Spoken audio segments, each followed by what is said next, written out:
Okay, beer making. This first episode is about beer making. The first batch that I made, which inspired the name The White Unicorn, I didn't get footage of the first step of the process, which requires you to obviously go buy a beer making kit, which usually you can find locally. If you've got a place that sells beer making kits, go buy one. The video that I have later on will show the main things that you're going to need. Bucket, like a fermentation bucket, a big pot, some tubes, and anyways, you'll see. They usually cost about $100, give or take, and then you're going to have to buy the actual ingredients for the beer, which are pretty cheap. I think I don't really recall, but I wouldn't say more than $20 for the actual ingredients. So once you have the kit, it's a really good investment. And so the first step of the beer making process, which I made a German Hefeweizen, is you get some malt, which I got a liquid malt, and some grains, let's see, I guess some flaked oats, and hops, and obviously some yeast. And what you do first is you get your big steel pot on the stove, and you steep your grains in a muslin bag in 2 gallons of water that has been heated to like 160 degrees, and then you remove and discard the bag of grains. So throw it away, or you could keep the muslin if you don't want to buy more. Basically, then you're going to stir in the malt, and you're going to turn back the heat. You're going to turn the heat back on, stir in the malt till it dissolves, and bring it to a boil. Once it's to a boil, then you add your hops, and you boil another 30 to 60 minutes. Most recipes call for 60 minutes. And then you put 3 gallons of really cold water into the fermenter bucket, and then you pour in the hot, what is now called wort. It's the malt and the hops and the grain stuff. Anyway, because now you're going to want to cool your batch. And what I did is I placed my bucket into an ice bath in my sink, because you're going to try to cool that bucket of wort to 80 degrees. And usually your fermenter bucket should come with a little thermometer sticker. Also, I have a thermometer that floats in there that tells the temperature. Anyway, so that took like a few hours actually for it to cool to 80 degrees, because once you get it down to 80 degrees, then you can add your yeast, basically, and you attach and cover with the airlock, and you let it ferment. And talk to your local brewery or whoever sells your supplies. But mine, I had to let it ferment in my garage for about, I think it was 3 weeks. And you can kind of you're gonna check the specific gravity once it's remaining at a constant for a couple days. Mine was at 10, the specific gravity.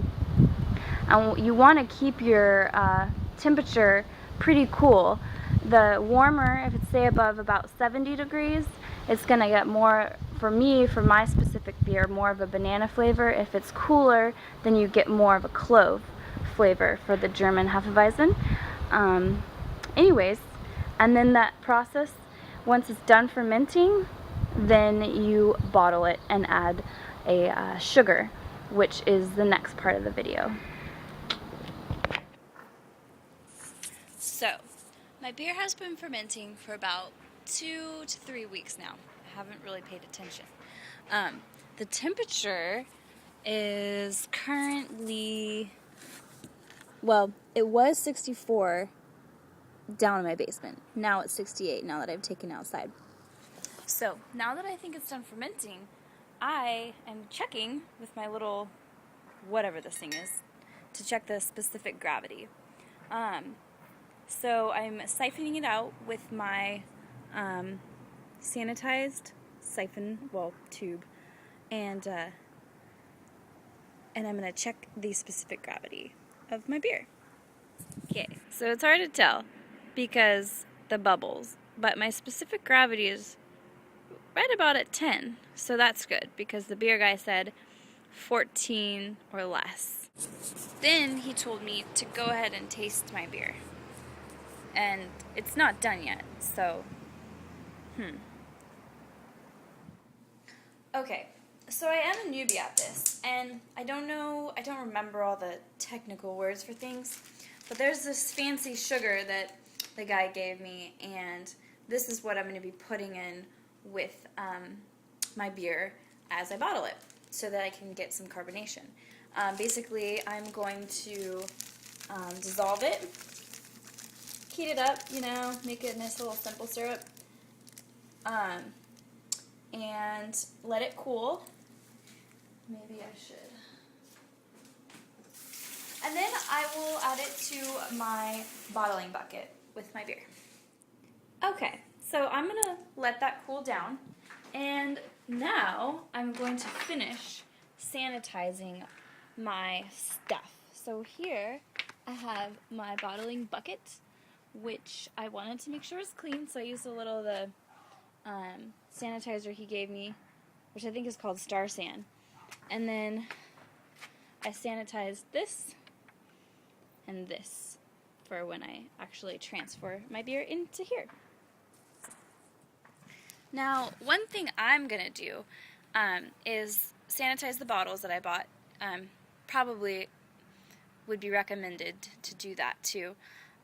What I'm going to do is just use the sanitizer out of this and put some in there, shake it around, and instead of using a spray bottle, because I don't have one. So from here I'm going to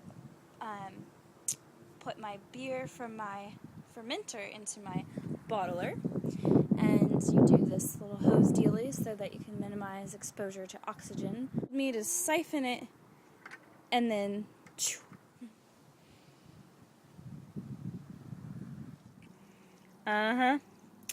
there it goes.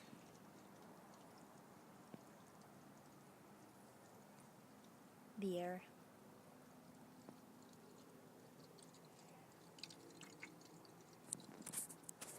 Okay, so now I'm going to add my little sugar water to my beer in the, bottling bucket.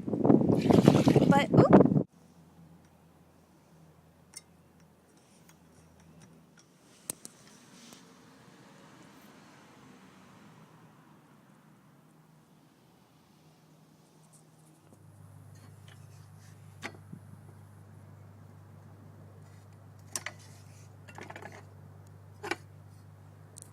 Ta-da!